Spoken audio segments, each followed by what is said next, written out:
பிஸ்மில்லாஹிர் ரஹ்மானிர் ரஹீம். அல்ஹம்துலில்லாஹ் வஸ்ஸலாத்து வஸ்ஸலாமு அலா ரசூலில்லாஹ் வ அலா ஆலிஹி வ ஸஹ்பிஹி வ மன் வாலா. அல் அகீதா அஸ்ஸஹீஹா. அல் அகீதானா என்ன? நம்முடைய நம்பிக்கை. நம்பிக்கைனா மார்க்கம், அல்லாஹ்வுடைய தீன், மறைவான விஷயங்களை, என்னென்ன விஷயங்களை உண்மைன்னு நம்ப சொல்லியிருக்கிறதோ அதைத்தான் நம்ம அல் அகீதா என்று சொல்லுவோம். கண்ணால் பார்க்க முடியாது, அந்த விஷயங்களை தொட்டு உணர முடியாது, ஆனாலும் நாம் அது உண்மை அப்படின்னு நம்புவோம். இந்த நம்பிக்கைகளை தான் அரபியில் அல் அகீதா என்று சொல்றோம். உள்ளத்தில் உறுதியாக ஒரு விஷயத்தை சந்தேகம் இல்லாமல் நம்புறது. சந்தேகத்தோடு நம்புகிறோம்னா அந்த அகீதா உறுதியா இல்லைன்னு அர்த்தம். அதாவது நம்பிக்கை உறுதியா இல்லை, அது உண்மையா பொய்யா அப்படிங்கிற தடுமாற்றம் இருக்குன்னு அர்த்தம். சந்தேகங்கிறது என்ன? இப்படியா அப்படியா, அதுதானே சந்தேகம். ஒரு விஷயம் உண்மைன்னு நம்ப சொல்லும் போது இப்படியா அப்படியானா என்ன ஆகும்? அது உண்மையா பொய்யா அப்படிங்கிற சந்தேகம் உண்டு. நம்ம கண்ணில் பார்க்கக்கூடிய ஒரு விஷயத்தை இதை தான் பார்க்குறோன்னா இது ஃபோன் அப்படின்னா இது ஒரு மொபைல் அப்படிங்கிறதுல நம்புறதுக்கு வேலையே இல்லை. ஏன்னா கண்ணால் பார்க்குறோம், உண்மைதானே. ஆனால் கண்ணால் பார்க்காத ஒரு விஷயத்தை அது உண்மை என்று நம்புவது இருக்குல்ல, அதுதான் அகீதா. அப்போ அவருடைய அகீதா உறுதியாக இருக்கிறதா என்பதை எது முடிவு செய்துன்னு கேட்டால் அதில் எந்த அளவுக்கு ஒரு சந்தேகம் இல்லாமல் அதை உண்மை என்று நம்புகிறார். இதைத்தான் அரபியில் அல் அகீதா என்று சொல்லப்படும். அஸ்ஸஹீஹா என்று சொன்னால் உண்மையானது. அப்போ இஸ்லாமிய மார்க்கத்தில், அல்லாஹ்வுடைய தீன்ல நமக்கு நம்பிக்கைகளில் உண்மையான நம்பிக்கை, சரியான நம்பிக்கை என்று எதெல்லாம் சொல்லப்பட்டிருக்குதோ அதைத்தான் நம் அல் அகீதா அஸ்ஸஹீஹா என்று சொல்றோம். அதற்கு எதிரானது என்ன தெரியுமா? அல் அகீதா அல் பாத்திலா. சஹீஹாவுக்கு எதிரானது பாத்திலா. பாத்திலான அசத்தியமானது, பொய்யானது. சஹீஹ் உண்மை, பாத்தில் பொய். அல் அகீதத்து ஸஹீஹா என்று சொன்ன உண்மையான சரியான நம்பிக்கை, கொள்கை. அல் அகீதத்துல் பாத்திலா என்று சொன்ன பொய்யான அசத்தியமான கொள்கை, நம்பிக்கை. இஸ்லாம் நமக்கு சொல்லிக் கொடுக்கக்கூடிய நம்பிக்கைகள், அகீதா விஷயங்கள் உண்மையானவை, சந்தேகத்திற்கு இடமில்லாதவை. அல்லாஹு தஆலா அதை சொல்லியிருக்கிறான். அல்லாஹ்வுடைய நபி ஸல்லல்லாஹு அலைஹி வஸல்லம் அதை நமக்கு சொல்லியிருக்கிறார்கள். ஆகவே நம்முடைய கண்ணால் அந்த விஷயங்களை அறியாவிட்டாலும், பார்க்காவிட்டாலும், காதால் அந்த விஷயங்களை கேட்டு உணர முடியாவிட்டாலும், தொட்டு உணர முடியாவிட்டாலும், உண்மையான சரியான நம்பிக்கைகளாக அல்லாஹ் குர்ஆனிலும் நபி ஸல்லல்லாஹு அலைஹி வஸல்லம் ஆதாரபூர்வமான ஹதீஸ்களிலும் சொல்லியிருக்கிற விஷயங்களை தான் நம்ம அல் அகீதா அஸ்ஸஹீஹா என்று சொல்றோம். நாம் ஷேக் அப்துல் அசீஸ் இப்னு பாஸ் ரஹிமஹுல்லா, கடந்த நூற்றாண்டில் வாழ்ந்த மிகப்பெரிய மேதைகளில் ஒருவர், அவருடைய புத்தகத்தை இதற்காக எடுத்துக்கொண்டோம். அந்த புத்தகத்துடைய பெயர் அல் அகீதத்து ஸஹீஹா. இது பாதி. அந்த புத்தகத்துடைய இன்னொரு பாதி பெயர் என்னன்னு கேட்டா வமா யுதாதுஹா. சரியான உண்மையான கொள்கையும் அதற்கு எதிரானவையும். அதுதான் என்னென்ன பாத்திலான கொள்கைகள் இருக்கு அப்படின்னு தெரிஞ்சுக்கிறது. வமா யுதாதுஹா அப்படின்னா அதற்கு எதெல்லாம் எதிரானதோ அதையெல்லாம். அப்ப இந்த புத்தகத்தில் நம்ம படிக்கும்போது சஹீஹான சரியான அகீதாவை படிப்போம், அதற்கு எதிரான விஷயங்கள் என்னென்ன அப்படிங்கிறது படிப்போம். அதனால தௌஹீதை படிக்கும்போது அதற்கு எதிரானது என்ன? ஷிர்க். அப்ப இது ஷிர்க், இன்னது குஃபுர், அல்லாஹ்வுக்கு இணை வைப்பது, அல்லாஹ்வை நிராகரிக்கக்கூடிய காரியம் அப்படிங்கிறது என்னென்ன அதையும் நாம் தெரிந்து கொள்வோம். அதே மாதிரி கொள்கைகள்ல வழிகட்டு பலவிதமான பிரிவினர்கள் வந்தாங்க. வரலாறுல நிறைய கூட்டங்கள் வந்தாங்க. அந்த கூட்டங்கள் பாத்திலான, அசத்தியமான, பொய்யான கொள்கைகளை அதை சரின்னு மக்கள்கிட்ட பிரச்சாரம் செய்தாங்க. குர்ஆனின் பெயராலே பிரச்சாரம் செய்தாங்க, ஹதீத்களின் பெயரால பிரச்சாரம் செய்தாங்க. அந்த பிரச்சாரம் செய்யப்பட்டு என்னென்ன விஷயங்கள்ல மக்கள் வழிகட்டாங்களோ அந்த விஷயங்களை குறித்தும் நாம் இந்த புத்தகத்தில் தெரிந்து கொள்வோம். ஆகவே இதெல்லாம் பாத்திலானது, அதாவது அசத்தியமான கொள்கைகள். இந்த கொள்கைகளை நாம் பின்பற்றக்கூடாது, இவற்றை நம்பக்கூடாது, இது உண்மை அல்ல என்று நம்புவோம். அப்ப அதற்காகத்தான் அல் அகீதத்து ஸஹீஹா வமா யுதாதுஹா அப்படிங்கிற இந்த புத்தகத்தை நாம் படிக்கிறோம். உங்களில் யாருக்கெல்லாம் ஞாபகம் இருக்குது, நாம் படித்ததுல இது படித்தது எனக்கு ஞாபகம் இருக்கு, இந்த விஷயத்தை பற்றி நீங்க சொன்னீங்க அப்படிங்கிறதுல ஏதாவது ஒன்று ஞாபகத்தில் வரக்கூடியதை சொல்லுங்க. என்ன ஞாபகம் வருது? சத்தமா சொல்லுங்க, அப்பதான் எனக்கு கேட்கும் இல்லையா? அப்துல் அசீஸ் இப்னு பாஸ் ரஹிமஹுல்லா அவர்களை பற்றிய ஒரு வரலாற்று குறிப்பை சொன்னேன். அவங்க யாருன்னு. அப்போ அவர்களுக்கு கண் பார்வை தெரியாதுன்னு சொன்னேன். நல்ல விஷயம், ஞாபகத்தில் வச்சிருக்கிறீங்க. நாம் எந்த ஷேக் எந்த அறிஞருடைய புத்தகத்தை படிக்கிறோங்கும் போது அவங்களை பற்றிய சில வரலாறை தெரிந்திருக்கணும் இல்லையா? அப்போ கண் பார்வையே தெரியாத ஒரு அறிஞர் அவங்க. ஆனால் மிகப்பெரிய முஃப்தியாக அல்லாஹு தஆலா அவருடைய அந்தஸ்தை உயர்த்தினா அந்த அளவுக்கு அவங்களுக்கு கல்வியில் ஆழம் இருந்தது. பாரக்கல்லாஹு ஃபீக், அல்லாஹ் அவங்களுக்கு பரக்கத் செய்யட்டும். வேறு விஷயங்கள் என்ன ஞாபகம் வருது? இந்த பக்கம் என்ன ஞாபகம் வருதோ இந்த விஷயங்களை சொன்னது ஞாபகம் வருது, அல்ல இதை பத்தி நீங்க சொன்னீங்களே அப்படிங்கிற மாதிரி இன்னும் வேறு விஷயங்கள். யார் யார் இந்த இதற்கு முந்தைய கடந்த வகுப்புக்கு வந்தவங்க கையை தூக்குங்க. பாரக்கல்லாஹு ஃபீக்கும். ஏறத்தாழ ஒரு 4-5 பேர் தூக்கி இருக்கிறீங்க. ஆனால் நான் நினைக்கல 4-5 பேர் தான் வந்திருக்கீங்க. இன்னும் சிலர் தூக்காம கூட இருந்திருக்கலாம். இங்கே மாஷா அல்லாஹ் இங்கே ஒரு 4-5 பேர் தூக்கி இருக்கிறீங்க. அப்போ வந்திருக்கிறவங்களுக்கு ஏதாவது சில விஷயம் அதாவது ஞாபகத்தில் வைத்துக் கொள்ள வேண்டும்.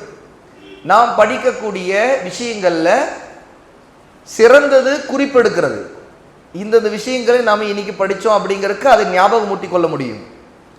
ஒருத்தரால் குறிப்பெடுக்க முடியாவிட்டா எது அன்னைக்கு கேட்டதுல நாம் மறக்கவே கூடாதுங்கிற ஒரு விஷயமா நம்முடைய மனசுல இருக்குதோ அதை எப்போதுமே ஞாபகத்தில் வைத்திருக்கணும். அதை மற்றவர்களுக்கு சொல்ல நினைக்கணும். நீங்க எப்போது நீங்க கற்றுக்கொள்ளக்கூடியதை மற்றவர்களிடம் நீங்க சொல்றீங்களோ அப்போ அது ஞாபகத்தில் இருக்கும். இப்ப நினைத்து பாருங்க, நீங்க கடந்த வகுப்புக்கு வந்து ஒரு விஷயத்தை படிச்சது ஒரு விஷயம் ஞாபகத்தில் இருக்குங்கிறது நீங்க போய் மற்றவங்களுக்கு சொல்லியிருந்தீங்கன்னா இப்ப நான் கேட்கும்போது உங்களுக்கு அது ஞாபகம் இருக்கும். 6 விஷயங்கள் சொன்னேன் ஈமான் கொள்வதை பற்றி. ஈமானுடைய அடிப்படைகள், அர்கானுல் ஈமான், ஈமானுடைய தூண்கள் 6 விஷயங்கள் சொன்னேன். அந்த 6 விஷயங்கள் நிறைய பேருக்கு எல்லோருக்குமே தெரிந்த விஷயங்கள். என்னென்ன யார் சொல்றது சொல்லுங்க பாப்போம். 6 விஷயங்கள். முதலாவது அல்லாஹ்வின் மீது நம்பிக்கை கொள்வது. இரண்டாவது மலக்குகள். மூன்றாவது வேதங்கள் மீது நம்பிக்கை. 4வது நபிமார்கள் ரசூல்மார்கள் மீது நம்பிக்கை. 5வது மறுமை நாளின் மீது நம்பிக்கை. 6வது விதியின் நன்மை தீமை நம்பிக்கை கொள்வது. அல் அகீதா கொள்கை அப்படிங்கிற விஷயங்கள்ல எது எது நம்பிக்கை கொள்ள வேண்டிய விஷயங்கள்ங்கிறது இந்த 6 தான். இந்த 6லிருந்து தான் மற்ற விஷயங்கள் எல்லாம் கிளைகளாக விரியும். அல்லாஹ்வின் மீது நம்பிக்கை கொள்வதுன்னு சொல்லும் போது அல்லாஹ்வுடைய பெயர்கள் பண்புகளை நம்பிக்கை கொள்வது, அவருடைய வல்லமையை நம்பிக்கை கொள்வது, இதெல்லாம் வந்துவிடும். அல்லாஹ் தன்னை எப்படியெல்லாம் குர்ஆன்ல வர்ணித்திருக்கிறானோ, அல்லாஹ்வுடைய நபி ஸல்லல்லாஹு அலைஹி வஸல்லம் எப்படியெல்லாம் அல்லாஹ்வை பற்றி சொல்லி இருக்கிறாங்களோ அது எல்லாத்தையும் நம்பிக்கை கொள்வதில் வந்துடும். அல்லாஹ்வை பற்றி நம்பிக்கை கொள்வதில் குர்ஆனை நம்பிக்கை கொள்வது வரும். ஏனென்றால் குர்ஆன் யாருடைய வார்த்தை? அல்லாஹ்வுடைய வார்த்தை. அப்ப அல்லாஹ்வை நம்பிக்கை கொள்வதுங்கிறது குர்ஆனோடு கனெக்ட் ஆகும். ஏனென்று அல்லாஹ் தன்னுடைய வார்த்தைகளை இறக்கி இருக்கிற அந்த வார்த்தைகள் தான் அல் குர்ஆன். அல்லாஹ்வை நம்பிக்கை கொள்வதோடு அல்லாஹ்வுடைய படைப்புகளை நம்பிக்கை கொள்ளணும். அதாவது அல்லாஹ் எதையெல்லாம் உண்மைன்னு சொல்லி படைக்கப்பட்டதா சொல்லியிருக்கிறானோ, கண்களுக்கு தெரியாவிட்டாலும் அல்லாஹ் படைச்சிருக்கிறதா சொல்லியிருக்கிறானோ அந்த படைப்புகளை நம்பிக்கை கொள்ளணும். அந்த படைப்புகள்ல எது நம்புறோம்? எது? மலக்குகள். அல்லாஹ் மீது நம்பிக்கை எடுத்து மலக்குகள் மீது நம்பிக்கை. அல்லாஹ்வை பார்க்கல, அதே மாதிரி மலக்குகளையும் பார்க்கல.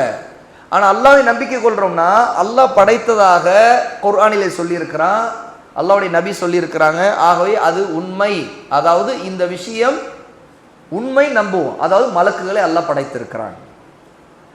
அல்லாஹ்வை நம்பிக்கை கொள்வதனால தான் வேதங்களை நம்பிக்கை கொள்றோம். ஏன்னா அல்லாஹ் தன்னுடைய நபிமார்களுக்கு வேதங்களை இறக்கினான். அல்லாஹ்வை நம்பிக்கை கொள்வதால் தான் நபிமார்களை நம்பிக்கை கொள்வோம். ஏன்னா அல்லாஹ் தன்னுடைய நபிமார்களை மக்களுக்கு நேர்வழி காட்ட அனுப்பினான். இந்த பூமியிலே அவர்களை படைத்தான். அவர்கள் மக்களுக்கு நேர்வழி காட்டினார்கள். அல்லாஹ்வின் வார்த்தைகளை எடுத்து சொன்னார்கள். தௌஹீதின் பக்கம் மக்களை அழைத்தார்கள். படித்தோம். மறுமையின் மீது நம்பிக்கை, விதியின் மீது நம்பிக்கை, இதெல்லாம் அல்லாஹ் மீதான நம்பிக்கை. அதனால அல் ஈமான் என்று இதை சொல்றோம். உள்ளத்தால் நம்பிக்கை கொள்கிற இந்த விஷயங்கள் மறைவானவையா இருக்கு இல்லையா? இந்த மறைவான விஷயங்கள் அக்கீதா. இதை நம்புவது அடிப்படை. ஆகவேதான் இது ஈமான் என்றும் சொல்றோம். இந்த நம்பிக்கை இல்லை என்றால் ஒருத்தருக்கு ஈமானே இல்லைன்னு அர்த்தம். ஒருத்தர் இந்த விஷயங்களை நிராகரிச்சார், மறுத்தார்னா அவர் முஸ்லீமே அல்ல, அவர் காஃபிராக ஆகிவிடுவார். மாஷா அல்லாஹ் படித்தோம். வேற என்ன ஞாபகம் வருது நம்ம படித்ததுல?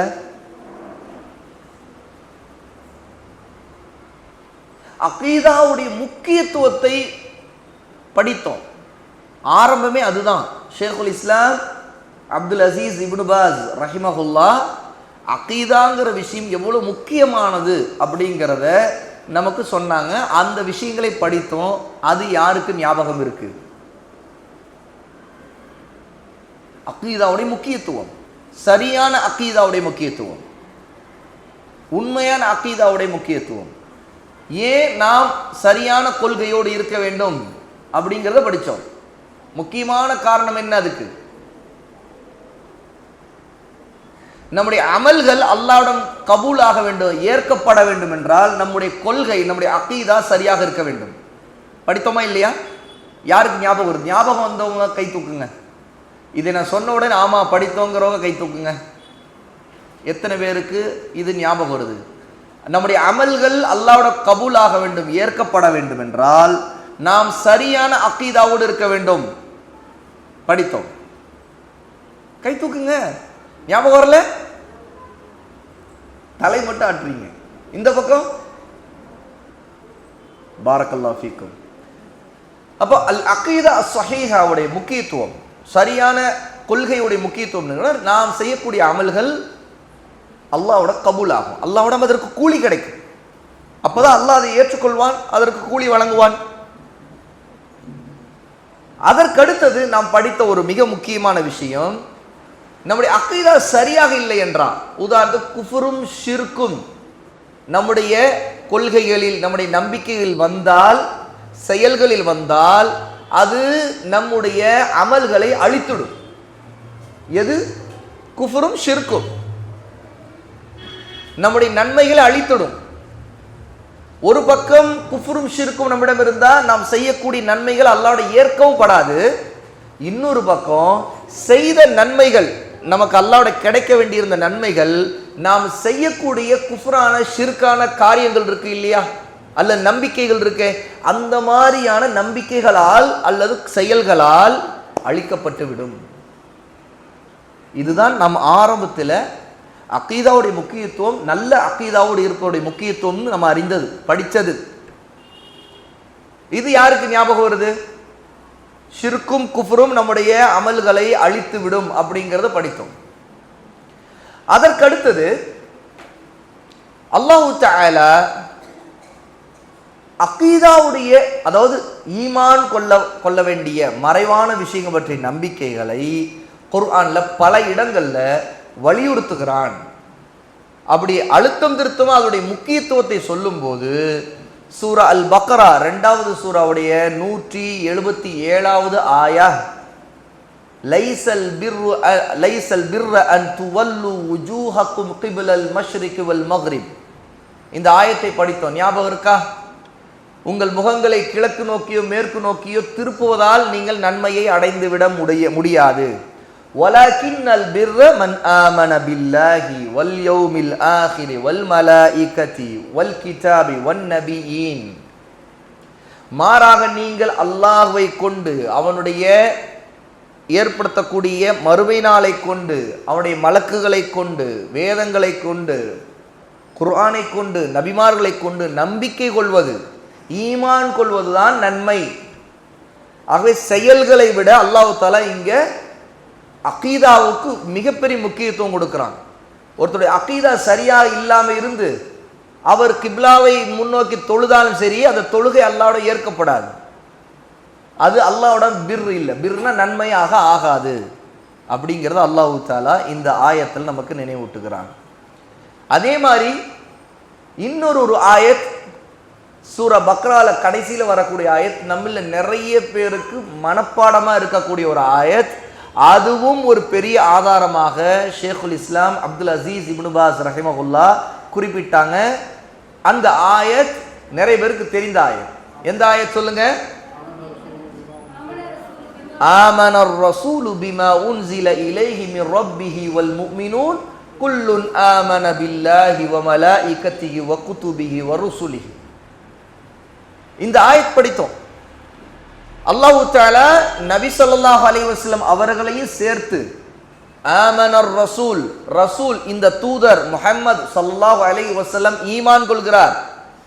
பிமா உன்சில இலைஹி, அல்லாஹ்விடமிருந்து அவருக்கு எது இறக்கப்படுகிறதோ அதை ஈமான் கொள்கிறார். மிர் ரப்பிஹி, தன் இறைவனிடமிருந்து. வல் முஃமினூன், இந்த ரசூல் மட்டுமல்ல முஃமின்களும் ஈமான் கொள்கிறார்கள்.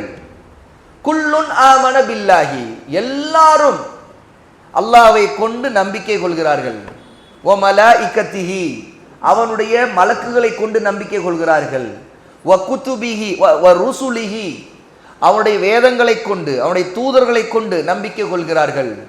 லா நுஃபர்ரிகு பைன அஹதின் மிர் ருசுலிஹி, அவனுடைய தூதர்கள் யாருடைய விஷயத்திலும் பாகுபாடு காட்டாமல் அனைவரையும் அல்லாஹ்வின் தூதர்கள் என்று நம்பிக்கை கொள்கிறார்கள் என்று இந்த ஆயத்தை அல்லாஹ் குறிப்பிடுறான்.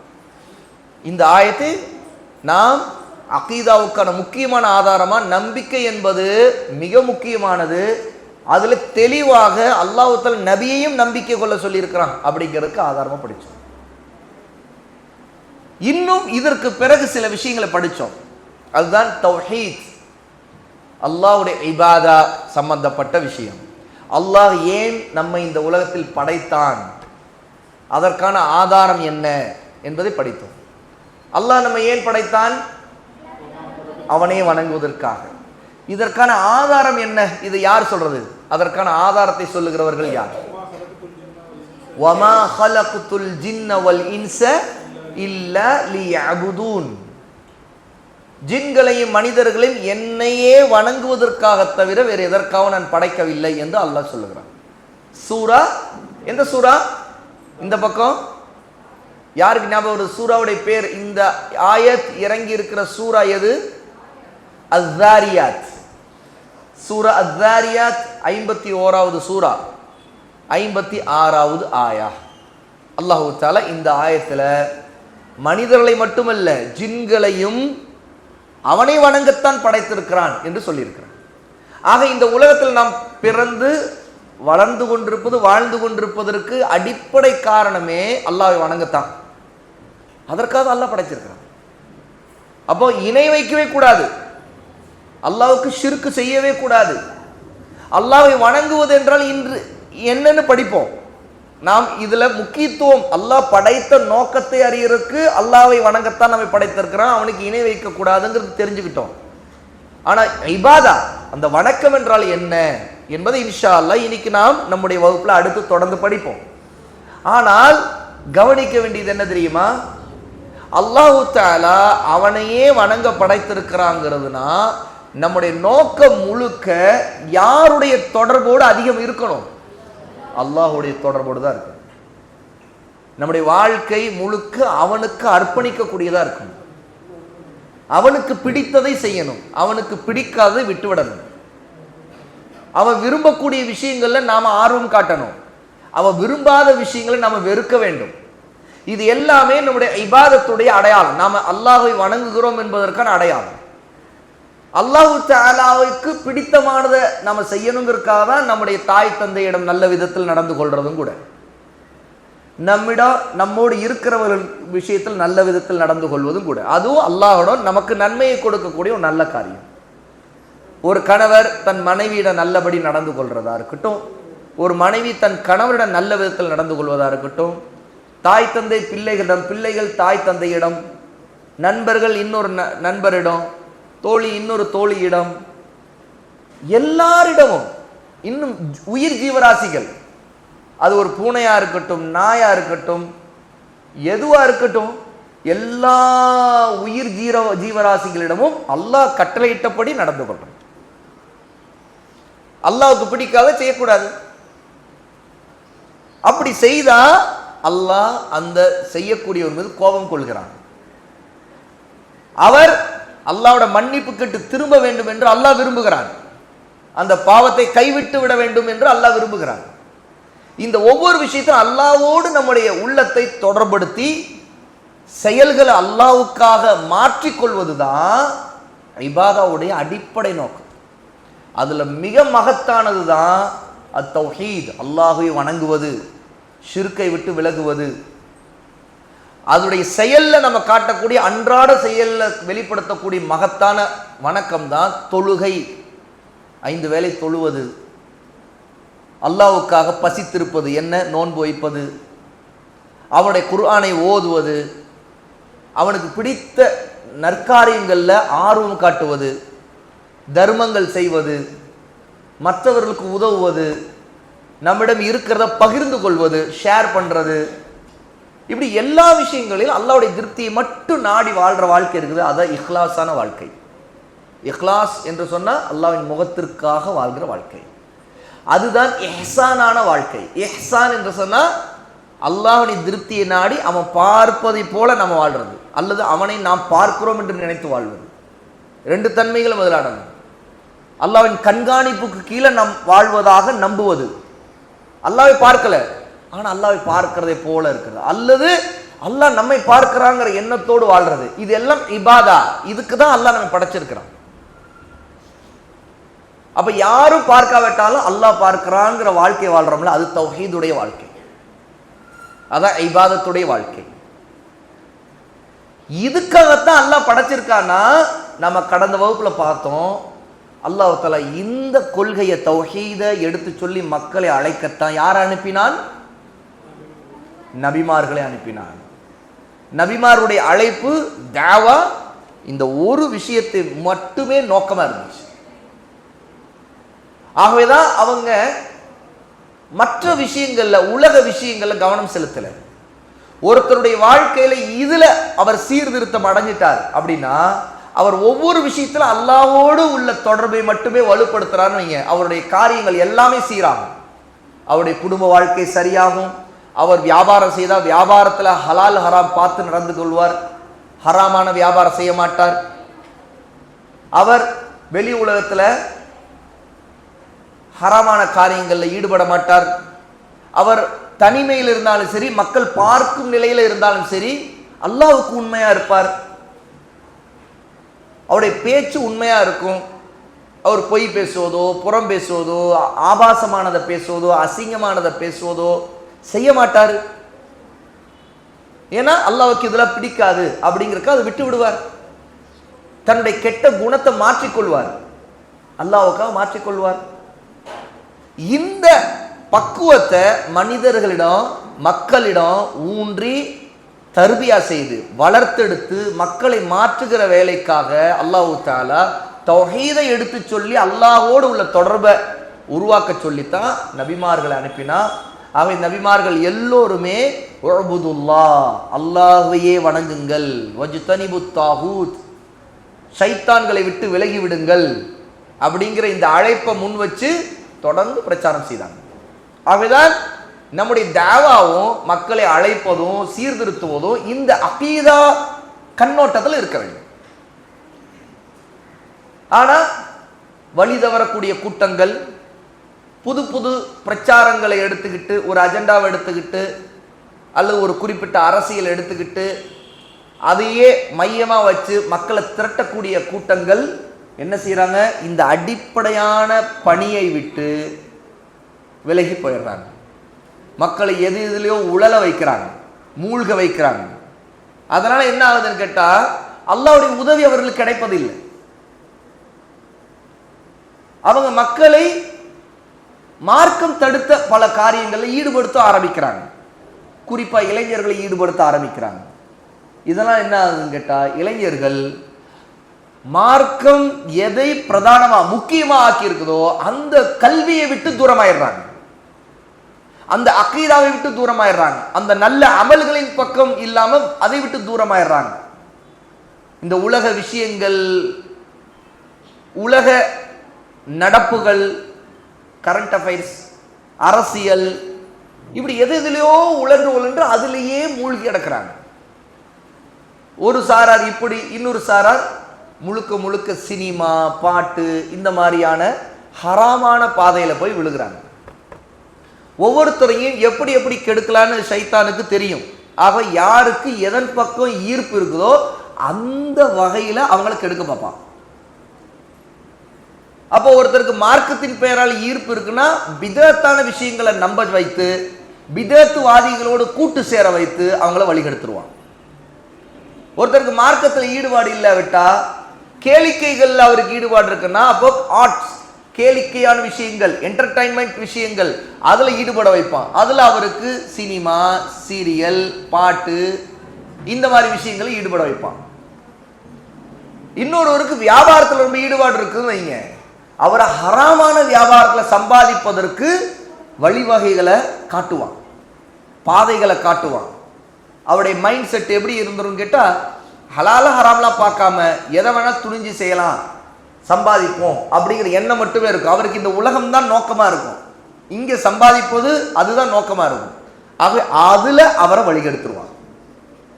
ஆனா இது எல்லாமே சரியான அகீதா உள்ள ஒரு முஸ்லிமுடைய வாழ்க்கைக்கு முரணானது. நம்ம ஏன் அகீதா பாடம் படிக்கிறோம் இப்ப புரியுதா? அகீதா பாடத்தை சரியாக படித்திருந்தோம்னா ஈமான்னா என்ன நமக்கு தெரியும். ஈமான்ங்கிறது வெறும் நம்பிக்கை மட்டுமல்ல, அது நம்முடைய வாழ்க்கையை மாற்றக்கூடிய செயல்களால் ஆனதுன்னு தெரியும். நம்முடைய அகீதா சுத்தமானதா இருந்தா தௌஹீதுக்கு முக்கியத்துவம் கொடுத்து, அல்லாஹ்வுடைய தீனுக்கு முக்கியம் கொடுத்து, அல்லாஹ்வை திருப்திப்படுத்தக்கூடிய காரியங்களை தான் நாம் செய்ய வேண்டும்ங்கிற கொள்கை நமக்கு உருவாகும். அதுல மிகச்சிறந்த முன்மாதிரியா நம்ம யாரை தெரியுமா எடுத்துக்கொள்வோம்? நபிமார்களை எடுத்துக்கொள்வோம். நமக்கு பெஸ்ட் எக்ஸலண்ட் ரோல் மாடலா எடுத்துக்கொள்வோம். அதுல நம்முடைய நபி ஸல்லல்லாஹு அலைஹி வஸல்லம், அல்லாஹ் அனுப்பிய கடைசி நபிய உஸ்வத்துன் ஹஸனா, மிகச்சிறந்த மிக அழகான முன்மாதிரின்னு எடுத்துக்கொள்வோம். அப்ப நம்ம இந்த உலகத்துல யார் யாரோ புதுசா என்னென்னோ பேர்ல ஹீரோயிசம் காட்டக்கூடியவங்களை யாரையும் நம்ம பொருட்படுத்த மாட்டோம். இவர்கள் எல்லாம் நம்மை வழிகெடுத்து விடுவார்கள். புது புது சிந்தனைகள், கொள்கைகள் கொடுத்து அதை பிரச்சாரம் செய்து வழிகெடுத்து விடுவார்கள். ஒவ்வொரு வித அரசியல், ஒவ்வொரு விதமான சிந்தனைகள், அதுல வழிகெடுத்து விடுவார்கள். நம்ம எச்சரிக்கையாக இருப்போம். அவை அகீதா பாடங்களை படிப்பதின் நோக்கம் இந்த அடிப்படையை நாம் புரிந்து கொள்ள வேண்டும். அவை கடந்த வகுப்புல வராதவங்க இந்த சாரத்தை நீங்க உணர்ந்து கொண்டால் இன்ஷா அல்லாஹ் நம்முடைய அடுத்த அமர்வு புதிய பாடத்திலிருந்து ஆரம்பிக்கும் போது இதனுடைய முக்கியத்துவத்தை உணர்ந்து நாம் படிக்கக்கூடிய பாடம் நாம் படைக்கப்பட்ட நோக்கத்தை பற்றியது, நபிமார்கள் அனுப்பப்பட்ட நோக்கத்தை பற்றியது. ஆகவே நாம் இதற்காக தெளிவான அறிவோடு இதை உள்வாங்கிக் கொண்டு படிக்க வேண்டும். இதற்காக தொடர்ந்து தேடலோடு இருக்க வேண்டும். தேடல் இதோடு நிறுத்திக் கொள்ளக்கூடாது. இன்னைக்கு வந்தோம், இவ்வளவுதான் படிச்சோம், அதுக்கு பிறகு எல்லாம் மூடி வச்சாச்சு, அது காதுல வாங்கினது இன்னொரு காதுல விட்டாச்சு, அப்படி மறந்து போயாச்சு, அப்படியே போயாச்சு அப்படின்னு சொல்லிட்டு கிடப்புல போட்டுட்டு அடுத்த கட்டமா நம்ம இதற்கும் நம்முடைய வாழ்க்கைக்கும் எந்த சம்பந்தம் இல்லைங்கிற மாதிரி வாழ ஆரம்பிக்க கூடாது. நாம் படிப்பது நம்முடைய உணர்வுக்கும் நம்முடைய உள்ளத்திற்கும் நெருக்கமாக இருக்கக்கூடியது. அதை எந்த அளவுக்கு நம்ம நேசித்து அதற்காக நம்ம தேடலோடு இருக்கிறோமோ, இன்னும் அந்த அறிவை பெருக்கிக் கொள்ள வேண்டும் ஆசைப்படுறோமோ, அந்த அளவுக்கு அது நம்மிடம் தங்கும், இல்லைன்னா தங்காது. அதுல அல்லாஹ்வுக்கு உண்மையா இருக்கணும், இஹ்லாஸ் கடைபிடிக்கணும். அதற்காக தொடர்ந்து இல்மை வளர்த்துக் கொள்வதற்கு ஆசைப்படணும், மற்றவர்கிட்ட பகிர்ந்து கொள்ளணும், அதை நேசிக்கணும். இது முக்கியமானது, நம்பணும். ஏதோ நேரம் கிடைச்சிச்சு அதனால நாங்க வந்தோங்க, நல்ல விஷயம் சொன்னீங்க, அதுக்கு பிறகு நேரம் இருந்தா வரோம் அப்படிங்கிற நினைப்பு இருக்கக்கூடாது. எப்படி இருக்கணும்? இதற்காக நேரம் ஒதுக்க வேண்டும், படிக்க வேண்டும், ஆர்வம் காட்ட வேண்டும். இதுல நான் படித்ததை நினைவூட்டிக் கொள்வதற்கு மீட்க வேண்டும், அதை மீள் பரிசீலனை செய்ய வேண்டும். தொடர்ந்து அது ஞாபகத்துக்கு கொண்டு வந்துகிட்டே இருக்கணும். அதுல ஏதேனும் சந்தேகங்கள் இருந்தா அந்த சந்தேகங்களை நிவர்த்தி செய்வதற்கு தேடல் ஓட இருக்கணும். இன்னும் அஹ்லு சுன்னா சலஃபி உலமாக்கள் மூத்த அறிஞர்களுடைய அவருடைய பேச்சுக்கள் அவருடைய புத்தகங்கள் இருந்து அதே குறிப்பிட்ட சப்ஜெக்ட்ல அதே பொருள்ல இன்னும் தேடி படிக்கணும். நாம் படித்த ஆதாரங்களை ஞாபகப்படுத்திக் கொள்ளணும். ஒரு 2 ஆயத்தை படித்தா அந்த ஆயத்தை மனப்பாடம் செய்து கொள்ளணும். பாருங்க, உதாரணம் சொன்னேன், ஆமன ரசூல் உங்களுக்கு எல்லாருக்கும் தெரிந்தது. அதற்கு முன்பு இன்னொரு ஆயத்தை பார்த்தோம், லைசல் பிர்ரான் துவல்லு வுஜூஹக்கும் கிப்லல் மஷ்ரிகி வல் மக்ரிப். அது சிலருக்கு தெரியும், இன்னும் சிலருக்கு தெரியாமல் இருக்கும். இப்படி ஆயத்துக்கள்ல ஒன்று தெரிந்திருந்தது, இன்னொன்று தெரியவில்லை என்றால் தெரியாததை தெரிந்த பிறகு அதை மனப்பாடம் செய்து கொள்ள வேண்டும். இப்படி படிக்கக்கூடியதின் பக்கம் நமக்கு நெருக்கமும் தொடர்பும் பிணைப்பும் ஆழமாக பந்தம் அதிகரித்து கொண்டே போகணும். அதற்காகத்தான் இன்ஷா அல்லாஹ் ரமதானுக்கு பிறகு ஒரு வருட ஒரு பாடத்திட்டம் கொண்டு மாதத்திற்கு ஒரு வகுப்பு 12 வகுப்புகள் மட்டுமே உள்ள ஒரு கோர்ஸ், ஒரு தொடர் பயிலரங்க வகுப்பை இன்ஷா அல்லாஹ் நம்முடைய மஸ்ஜிதில் இங்கேயே அறிவிக்க இருக்கிறாங்க.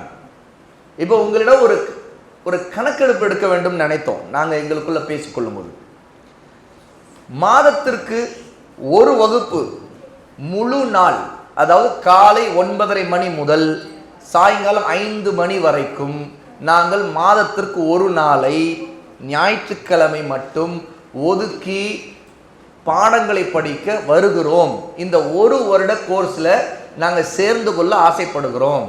இந்த கோர்ஸ்ல இதற்கு தொடர்ந்து தவறாமல் இந்த 12 வகுப்புகளுக்கு வந்தவர்கள், அதில் படித்தவர்கள், கலந்து கொண்டவர்களுக்கு அவர்கள் நிறைவு செய்யும் போது ஒரு வருடத்தை பூர்த்தி செய்து, அதாவது ஒரு வருடம்னா உண்மையிலே ஒரு வருடம் இல்லை, அது பெயருக்கு ஒரு வருடம், சரியா? உண்மையிலே பார்த்தா 12 நாள் 12 நாள் கோர்ஸை நாங்கள் மாதத்திற்கு ஒன்று என்று கலந்து கொண்டோம். அது வெளிப்படையா சர்டிபிகேட்ல அப்படி இருக்காதுன்னு வைங்க. மாதத்திற்கு ஒரு கோர்ஸ் தான் அது. ஆனா இந்த ஒரு வருஷத்துல மாதத்திற்கு ஒரு நாள் இப்படி ஒதுக்கி படிக்க எனக்கு ஆசை இருக்கிறது அப்படிங்கிறவங்க கை தூக்குங்க. எத்தனை பேர் கை தூக்குறீங்கிறத பார்ப்போம் இன்ஷா அல்லாஹ். ஒரே ஒரு ஞாயிறு, மாதத்தில் ஒரு ஞாயிறு காலை 9:30 மணி முதல் 5 மணி வரைக்கும் இன்ஷா அல்லாஹ். இதற்கு கூச்சலம் படக்கூடாது. இதற்கு தேடல் ரொம்ப இருக்கிறதுலே அற்பமான ஒரே ஒரு நாள்னா என்னவோ 24 மணி நேரம் கொடுக்கிற மாதிரி அப்படியே யோசிக்க கூடாது. சொல்ல போனா 9:30 மணில இருந்து ஆரம்பிச்சு ஒரு 12:30 வரைக்கும் நடத்தினா 10:30, 11:30, 12:30 இதுல ஒரு 3 மணி நேரம், அதுல நடுவுல இடைவேளை கொடுத்தோம்னா அது ஒரு அரை மணி நேரம் கழித்தால் கூட 2:30 மணி நேரம் தான் கிடைக்கும். திரும்ப மதியம் இடைவேளை சாப்பாடு எல்லாம் நீங்க முடிச்ச பிறகு 2 மணிக்கு ஆரம்பித்தா 5 மணிக்கு முடிக்கிறோம்னு வைங்களேன். அதுலயும் இடைவேளை ஒரு அரை மணி நேரம் தொழுகை, சாயா குடிக்கிறது இதெல்லாம் விட்டுட்டா ஒரு 2:30 மணி நேரம். அப்போ ஒரு நாளைக்கு அந்த மாதத்துல ஒரு நாள் உடைய அந்த நாளில் நீங்கள் படிப்பது 5 மணி நேரத்திற்காக அந்த வகுப்புக்கு வரீங்க இன்ஷா அல்லாஹ். 5 மணி நேரம் அப்படின்னா ஒரு வருஷத்துக்கு 12 வகுப்புனா மொத்தம் எத்தனை மணி நேரம் ஆகுது? மொத்தமா கணக்கிட்டா 60 மணி நேரம். இந்த 60 மணி நேரத்தை திட்டமிட்டு அதுல என்னென்ன பாடங்கள் கற்றுக் கொடுக்கலாம் அப்படின்னு சொல்லிட்டு ஒரு பட்டியலை உருவாக்கி 60 மணி நேரத்தை அப்படியே பகுத்துருவோம் இன்ஷா அல்லாஹ். அப்போ இந்தந்த பாடங்கள் இதுதான் நீங்க படிக்க போறீங்கிறத ஒரு திட்டமிட்டுருவோம். அதைத்தான் நான் சொல்றேன். இந்த 60 மணி நேர கோர்ஸை நான் சேர்ந்து படிக்க விரும்புகிறேன் மாதத்துல ஒரு ஞாயிறு அப்படிங்கிறப்ப எத்தனை பேர் கை தூக்குங்க பார்ப்போம். மாஷா அல்லாஹ் பார்ப்போம். மாஷா அல்லாஹ் 2, 3, 4, 5, 7, 10, 12, 14, 16, 18, 20 ஏறத்தாழ பெண்கள் மாஷா அல்லாஹ் நிறைய பேர் தூக்கி இருக்கிறாங்க. இந்த பக்கம் ஆண்கள் எல்லாருமே தூக்கிட்டாங்க. ஏன்னா இருக்கிறவங்களே இங்க கம்மி தான், 20 பேர் இருப்பாங்க, 20 பேர் தூக்கிட்டாங்க. ஏறத்தாழ ஒரு 50 பேர் இப்போ வந்து கை உயர்த்திருக்கிறீங்க. இப்போ என்ன நான் சொல்ல வரேன்னா, இது ஆசைக்காக மட்டும் இருக்கக்கூடாது, இதுல உண்மையான முயற்சியும் இருக்க வேண்டும். ஆசைப்பட்டேன் கையை தூக்குனேன், ஆனா முயற்சி இல்லைன்னு வைங்க, அதனால கையை தூக்கினா ஒண்ணுதான், தூக்காதுன்னு ஒண்ணுதான். சிலர் நினைப்பாங்க எனக்கு ஆசை இருக்குது ஆனா நான் கையை தூக்கி அதை வெளிப்படுத்த போல நான் முயற்சி செய்வேன் அப்படின்னு சிலர் இருப்பாங்க. மாஷா அல்லாஹ் பாரக்கல்லாஹ், அது கையை தூக்காவிட்டால் பிரச்சனை இல்லை. ஆனால் இன்ஷா அல்லாஹ் ஷேக் இப்னு பாஸுடைய இந்த புத்தகத்தை நம்ம நிறைவு செய்த பிறகு, அதாவது இன்னும் ஒரு மாதம் இருக்குது இன்ஷா அல்லாஹ், ஜனவரியோட அல்ல பிப்ரவரியோட முடிச்சிருவோம். ரமதானுக்கு பிறகு இன்ஷா அல்லாஹ் அந்த கோர்ஸ் அறிவிக்கப்படும். உங்களுக்கு அதற்கு முன்னாடி அறிவிச்சிருவாங்க. அப்போ அவசியம் உங்களுடைய பெயரை பதிவு செய்து அதில் சேர்ந்து கொள்ளுங்க. நாம் அதற்காக ஒரே அதாவது ஒரு அக்கீதா பாடம் மட்டும் இருக்காது, அக்கீதா இருக்கும், ஃபிக்கு சட்டங்கள் இருக்கும், பல துறையில் அதில் இருக்கும் இன்ஷா அல்லாஹ். ஆகவே நாம் அந்த மாதிரி படிப்போம் இன்ஷா அல்லாஹ்.